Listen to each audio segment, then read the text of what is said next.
Support comes from Gemma, architects, planners, and designers seeking to bring joy to their clients and communities. Details at gemastl.com.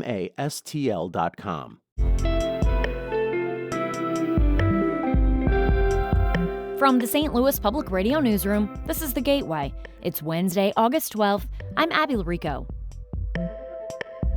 Today, an update on the SLPS school closures plan, how lawmakers are helping communities navigate a future landscape dotted with data centers, and why a well-known food festival is taking a year off.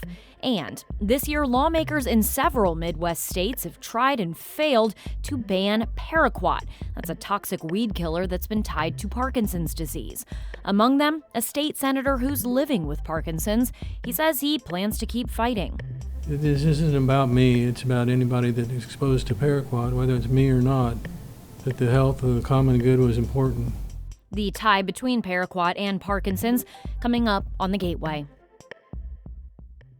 The sweltering heat is sticking around a while longer. The National Weather Service this morning extended the extreme heat warning for the St. Louis metro area another day, now through tomorrow night at 8 o'clock. The National Weather Service office explains that even the chance for storms today won't be enough to knock down expected high temperatures. Dangerous heat index values are expected to stick around through the weekend, so continue to plan to limit outdoor activities during the day's hottest hours, check on people vulnerable to these extreme temperatures, and stay hydrated. The heat advisories for Quincy and Rolla have also been extended through Thursday and Friday, respectively. St. Louis public school officials announced a new timeline for school closures during its monthly board meeting last night. As STLPR's Hiba Ahmed reports, the decision comes after the district faced community pushback. The district will now bring a final proposal for school closures in mid-October. That's more than a month later than it originally planned. Superintendent Myra Berry said the district will continue to engage the community, but ultimately needs to move forward with consolidation. Our responsibility is not simply to make the decision that creates the least discomfort today. Our responsibility is to make the decision that gives the district and our students the strongest future for tomorrow. The district favors a model that preserves some elementary, middle, and high schools as the best path forward, but has not finalized its plan. The model will also add some consolidated schools that serve pre-kindergarten through 8th grade students. I'm Hiba Ahmed, St. Louis Public Radio. Colombians with St. Louis ties are among the millions in the country trying to recover after a deadly 7.4 magnitude earthquake hit the country Monday morning. The quake's epicenter was on the western side of the country. The Colombian president declared a state of emergency. The earthquake's tremors could be felt in the nation's capital of Bogota, more than 150 miles east of the epicenter. Diana Perez is a former assistant professor at Washington University who lives in Bogota and says many, including her cousins, were displaced. We couldn't reach them because their cell phones were dead, and they didn't have any chargers. So we didn't hear from them until probably around 2 p.m. At least 111 people have been killed in the earthquake. Several detainees at the St. Louis City Jail completed a 10-week class aimed to set them up for success as they re-enter society after their sentences. STLPR's Lucretia Wimbley was at the graduation for the Prison to Prosperity program yesterday, offered by the St. Louis Agency on Training and Employment, also known as SLATE. Nearly a dozen detainees wearing black T-shirts with the word SLATE on them entered the room as program leaders cheer. This day marked the moment they graduated from the 10-week Prison to Prosperity program, where each resident gained life skills tailored to their personal goals. Detainee Ralph Quinn is one of the graduates. He says he learned change is possible. That our past don't define us, that we're moving forward. Michael Hollins is another program graduate. First, we got to do better for ourselves first, and then our family come behind us. So being a provider for our family and knowing that where we're trying to go in life.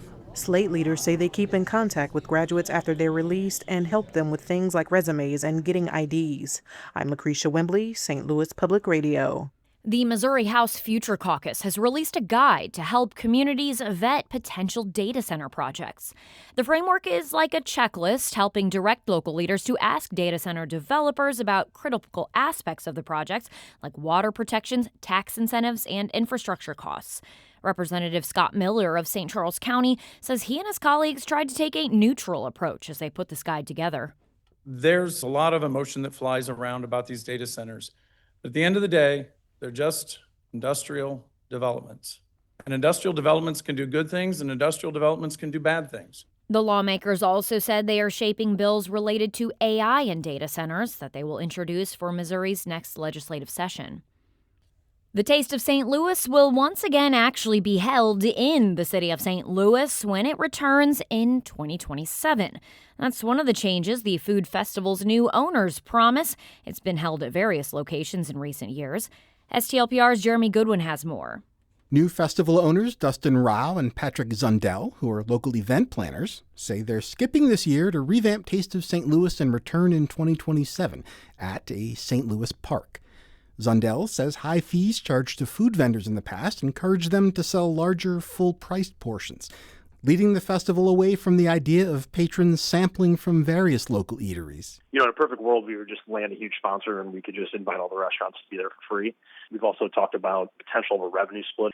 We're hoping that if we can just kind of lower that barrier of entry, we can coax out a situation where this is an actual tasting event. Other changes include letting vendors sell alcoholic drinks and moving the event from mid-August to the fall. I'm Jeremy Goodwin, St. Louis Public Radio. Rolla's Veterans Park includes monuments to the men and women who have served in almost every aspect of the armed forces. As STLPR's Jonathan All reports, now four-legged service members are getting their recognition. Joining the park's dozen granite monuments is one dedicated to military service dogs.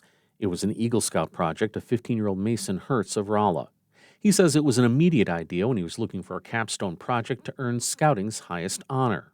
Ever since I was a little kid, I loved dogs, and I found out they were in the military, and so I started reading books, movies, and it just kind of fell in. Someone brought something up, and it just kind of clicked in my head, and I took action and did it. Hertz raised all of the money and worked with a veterans group that maintains the park to arrange for the design, creation, and installation of the monument. The National U.S. War Dogs Association is praising Hertz for adding the memorial to the site. In Rolla, I'm Jonathan All, St. Louis Public Radio.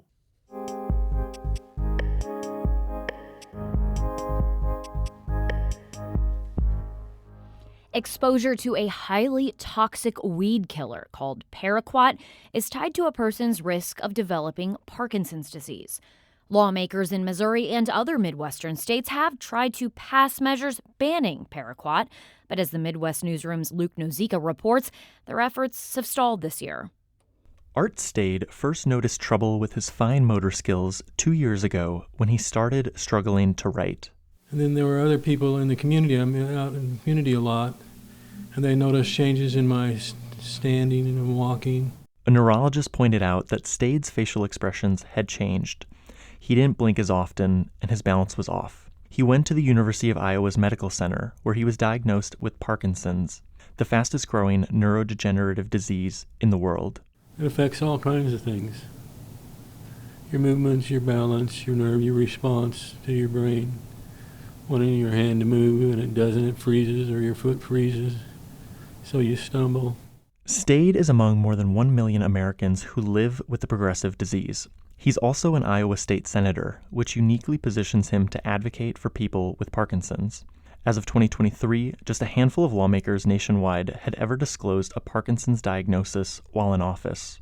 Last session, Stade introduced a bill that would have banned the use of paraquat, a highly toxic herbicide that researchers have linked to an increased risk of developing Parkinson's. It is banned in more than 70 countries across the world. This isn't about me, it's about anybody that is exposed to paraquat, whether it's me or not, that the health of the common good was important. Stade does not know what caused his Parkinson's, and he did not grow up near a farm. But the correlation between Parkinson's and paraquat is of particular interest to Midwesterners, as Nebraska and Kansas have the highest rates of Parkinson's in the U.S., according to a 2025 study.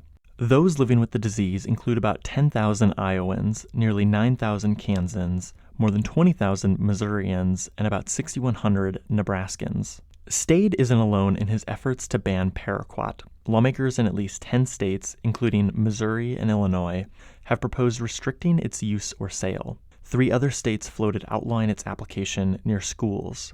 But despite growing concerns about the weed killer, Vermont is the only state that has banned it. It is so closely connected to not just Parkinson's disease, but other health harms. And ultimately, this is a tool that needs replacing in the toolbox. That's Jeff Horsfield, the legislative director for the Environmental Working Group, which has pushed for paraquat bans. He said while the EPA is reevaluating paraquat's safety, people who live near farms where paraquat is applied can't afford to wait for the federal agency to act. Data shows that while paraquat's use more than doubled in recent years, it accounts for only 2% of all pesticides applied across the U.S. Horsfield described it as an uncommon but dangerous chemical. We also know that paraquat can cause other health harms, including threats to kidneys, thyroid. It's an endocrine disruptor. It's also been connected to non-Hodgkin's lymphoma and other types of cancers. In Iowa, State's paraquat bill did not pass. One lawmaker who worked as a farmer told him it'd be a slippery slope that could lead to banning other pesticides. But proponents say outlawing paraquat has not harmed the food and agricultural industries in other nations, like Brazil. And they say there are safer options from other herbicides to non-chemical methods. I'm saying this is such a simple thing to do. It can really affect, if it's affected one person's life or one family, then not having to have this disease, it's worth it. Stade plans to introduce a paraquat ban again next session in Des Moines. I'm Luke Nozicka, the Midwest Newsroom. The Midwest Newsroom is a collaboration including NPR and member stations in Iowa, Kansas, Nebraska, and Missouri, and is a member of the Trust Project. The Gateway is a production of St. Louis Public Radio, a listener-supported service of the University of Missouri-St. Louis. Our music's by Ryan McNeely of Adult Fur. I'm Abby Larico, and from the St. Louis Public Radio Newsroom, thanks for listening to The Gateway. Have a great Wednesday.